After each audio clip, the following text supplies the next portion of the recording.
تحل علينا نعمته وتعزيته من الآن وإلى الأبد آمين.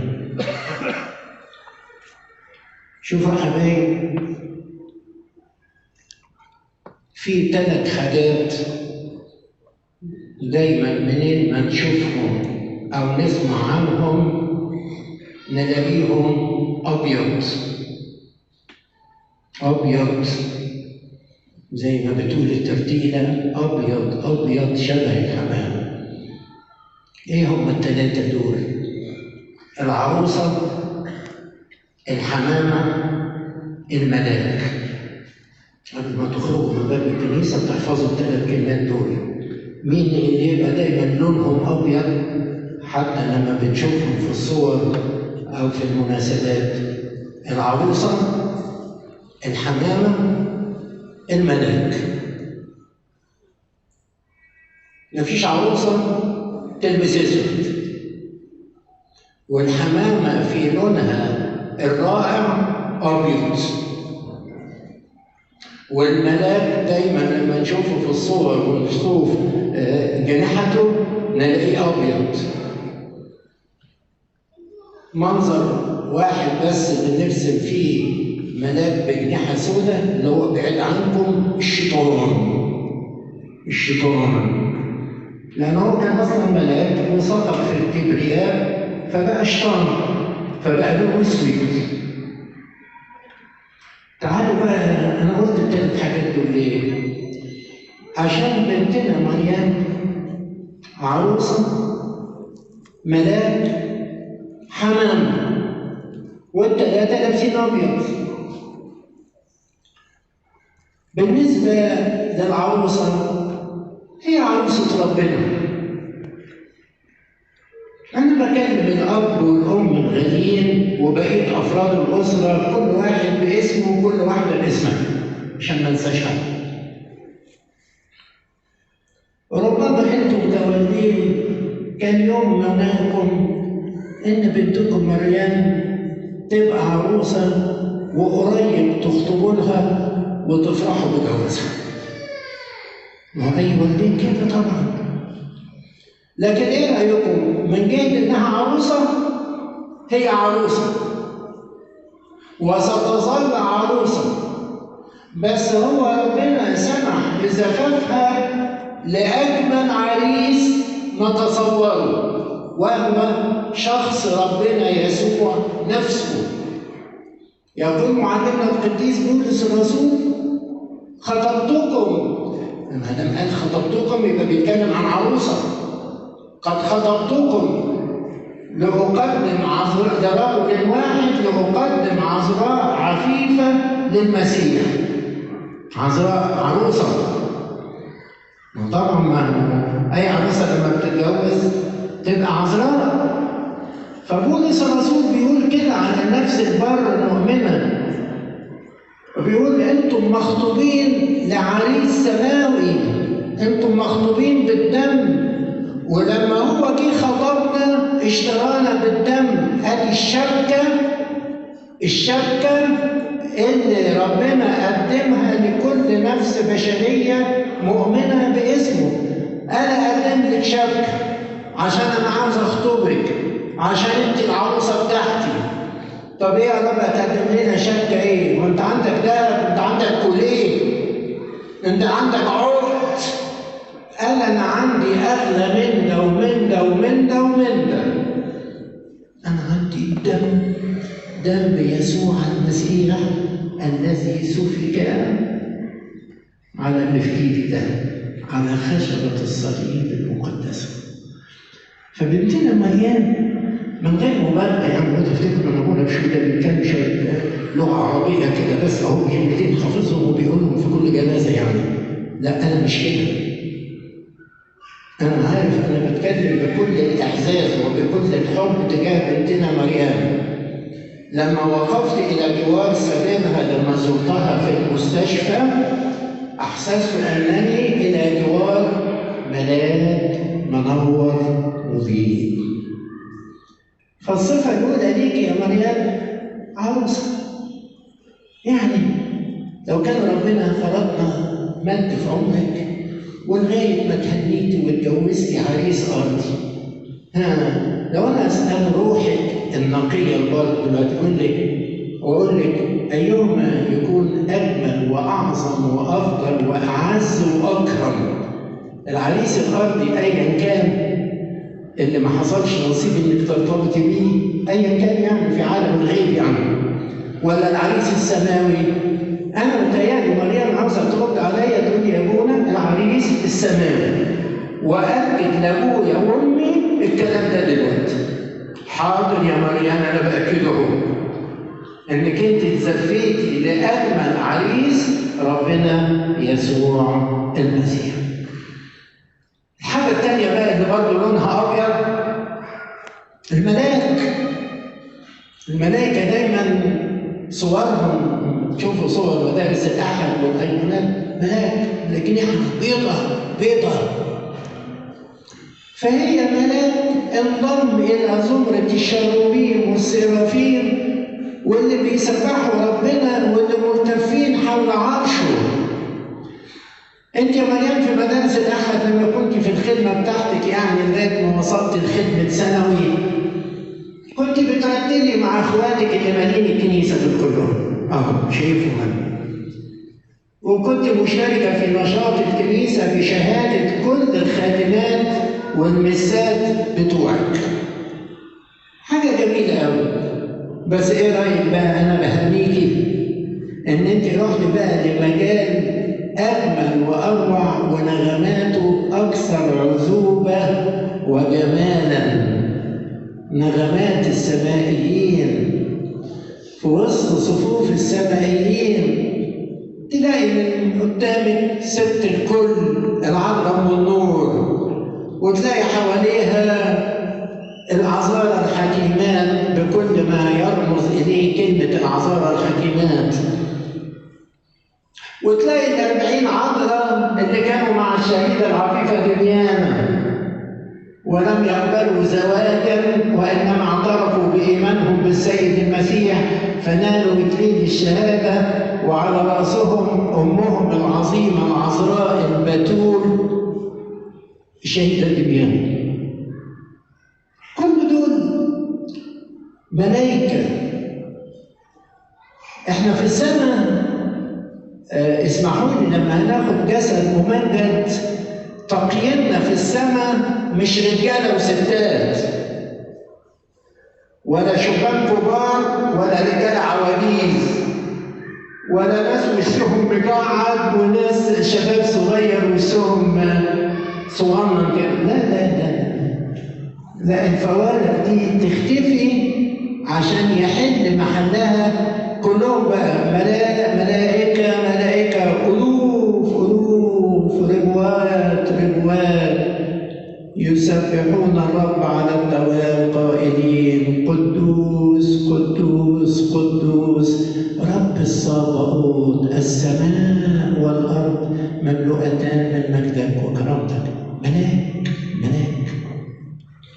وكل اللي عرفوها وعاشروها من اخواتها البنات والشابات وخدمه مدارس الاحد هنا في كنيسه ماري جرجس وكل القرايب وكل الحبايب كانوا يعرفوا مريم ملاك. ما تسيبوا الملاك يروح مع الملائكه. ملاك سماوي عاشت على الارض زمنا. مامتها من شويه بتسالني بتقول لي خدها مني ليه؟ وهي سنها 16 سنة. قلت لها حبيبتي اصبري هجاوبك في الوعظة. قلت لها هجاوبك لما اتكلم. يبدو واحدة من الأقارب الأعزاء كانت جايبة يعني الجلابية السوداء تلبسها لي. أنا اللي رفضت. قمت من مكاني ده منعت قلبت قلت لها ما تلبسهاش اسود. هو حلو قوي الجلابية هي اللي لابساها دي. وكنت بالأكثر وبالأكثر أتمنى إن كل الكنيسة تيجي في توديعك يا مدام كلها لابسة أبيض. يا بنات ثانوي يا زمايلها يا إخواتها يا حبايبها يا أصدقائها ما تلبسوش أبيض ليه؟ معلش مش بعتك. عشان بقى ان الحد ضميره يقول انا عملت خطيه. معلش انتوا فاهمين ان المجاملات نلبس اسمر، وانا عمال بقالي كام سنه تقريبا في كل عظه عمال اقول يا ناس البسوا ابيض. انا مبسوط جدا من الاخوات المسات اللي جايين لابسين ابيض، وكان نفسي ان الكنيسه كلها تلبس ابيض، لان العروسه بتلبس ابيض. تاني حاجه الملاك ابيض. الكلمه الثالثه عشان ما اطولش عليكم بقى، الحمامه. اجمل منظر ممكن حضرتك تتصوره وتشوفه الحمام الابيض. الحمامه البيضه دي تفرح القلب وتخلي الانسان ينشرح وتخلي الانسان يحس بالنقاوه. طوبى لانقياء القلب لانهم يعينون الله. ولانها حمامه فمكانها ما تعشعش في الارض. الارض بعد عنكم تعشعش فيها الحشرات والدواب والزحافات بتزحف على الارض. لكن لو قلت لك حمامه مكانها فين؟ اقول لك بتزحف على الارض، تقول لي لا. انت مش قلت حمامه؟ حمامه فوق فوق فوق تطير تطير تطير. وكل ما تشوف حمام عمال يرتفع في الجو اكتر، عمال يفلت ناحيته كده، عمال يطلع يطلع يطلع يطلع لفوق، تنبسط اكتر. الناس بتحب تجيب مش عارف عصافير وبتاع وتحطها في قفاص في البيوت وتتسلى بالمنظر. لكن اجمل حاجه انك تشوف حمامه تحلق في السماوات. العذراء مريم اتوصفت بانها حمامه. شيريني ماريا تشيرومبي اسناسوس. السلام لك يا مريم الحمامه الحسنه تي تشيرومبي اسناسوس. السلام ليك يا مريم تي تشيرومبي اسناسوس. تقول يا ابني هتاخد بقى لحمه العطره في القداس وتلبسه على مريم. ليه لا؟ ده هي العطره تبقى تفرح بالكلام اللي انا بقوله ده دلوقتي، وكانها عاوزه تقول لنا يا ريت كل البنات يبقوا يتشبهوا بيا وتقولوا لهم تتشربي اسناسوس.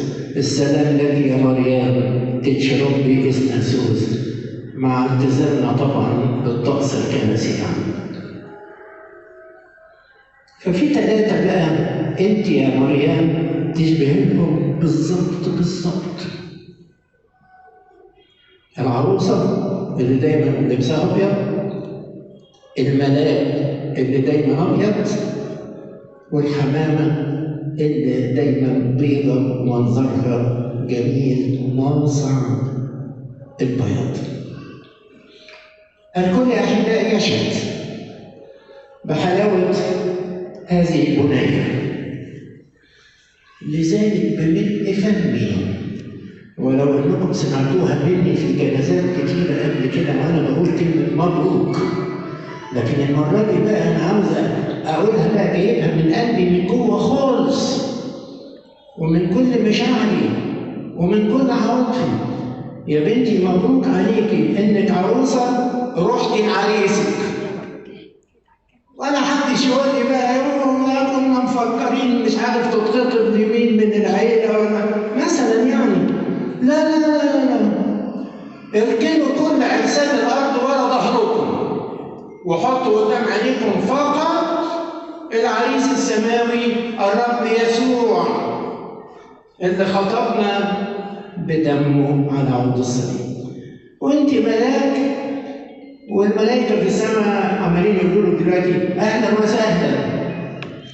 طبعا الروح بره تنتقل للفردوس كمكان انتظار، وبعدين في اليوم القيامة العامة تنتقل الأرواح بره من الفردوس إلى الملكوت السماوي، وهناك بقى إلى أبد الآبدين وظهر الظاهرين.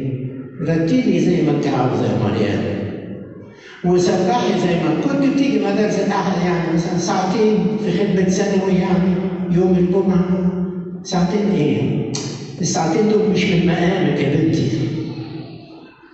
ساعتين مش من مقامك يا بنتي. أنت مقامك في التسبيح وقت أطول وأطول وأطول. والحكاية دي لا تتاح على الأرض، إنما أبديتك في السماء.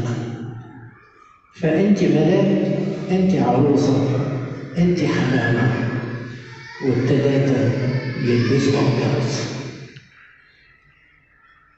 وحلو طبعا أن الصندوق الذي يحمل البياض هو أبيض. وأنتم بغض النظر بقى عشان ما تزعلوش من عتابك ونفسية يا بناتنا، خلاص هسامحكم المرة دي إنكم جايين لابسين أسود، لكن عليكم بركة اسمعوا كلام أبوكم الكاهن، ولا يهمكم كلام الناس ولا تعاديني بقول في قدام الأسرة. أنا منعت الأخت إنها تلبس مامة مريم فستان أسود، أنا منعت بالقوة. نسود إيه؟ نسود على الحمامة والملاك والعروسة. ينفع؟ ده احنا نبقى غلطنا أكبر غلط. ربنا يعزي خاطركم، يملأ قلوبكم سلام وطمأنينة. لما حد عزيك يا حبيبي أكلم أبو وأم مريم وكل العيلة، يقول لهم بنتنا في السماء. بنتكم فين دلوقتي؟ يا رضا؟ بنتي في السماء. بنتي راحت فين؟ بنتك دفنتوها فين؟ في الصعيد؟ قبل ما تقول ايوه احنا رايحين ندفنها دلوقتي في المنيا. لا لا لا، احنا ودعناها للسماء. اما الجسد ده يعود الى التراب الذي قبل منه، لكن الروح اتزفت. وشكرا ليكي يا كنيسه يا امنا. كنيستي هي بيتي، هي امي، هي سر فرح حياتي. وديكم شايفين الكنيسه كرمتكم ازاي، والكنيسه بوجود الاباء الكهنه الموقرين واخواتها والخادمات اللي خدموها، وكثيرين عطلوا مواعيد تانيه عشان يكونوا حاضرين. تكريم، اعزاز، مشاركه في الفرح. مش لما بيحصل فرح بتفرحوا لما اكبر عدد من المدعوين يجي. فهي مش حكايه ان احنا جايين نعزي الاب والام يعني والاخوات، لا، احنا جايين نشترك في الفرح، احنا جايين نشترك في العرس، احنا جايين نشترك في البياض. ابيض ابيض شبه الحمام. عرفت يا حبيبتي بقى انا جاوبتك لما قلت لي هو خدها مني ليه؟ ربنا يعزيك، ربنا يعزيك، ربنا يعزيك. مراعاة لظروف سفر الأسرة مع الجثمان للدفن في الصعيد، فلو سمحتوا أرجو الالتزام بالآتي. معلش اعفوا الأسرة لما يخرجوا من الكنيسة طالعين على المنيا، ففي مسافة سفر طويل، فاعفوهم من تقبل العزاء على باب الكنيسة. دي أول مرة. تقولوا طب احنا عايزين نعزيهم ابونا ونجملهم وناخد بخاطرهم. حاضر، ان شاء الله بعد ما بيقضوا مده معينه في البلد هناك ان شاء الله هيتقبلوا العزاء يوم السبت.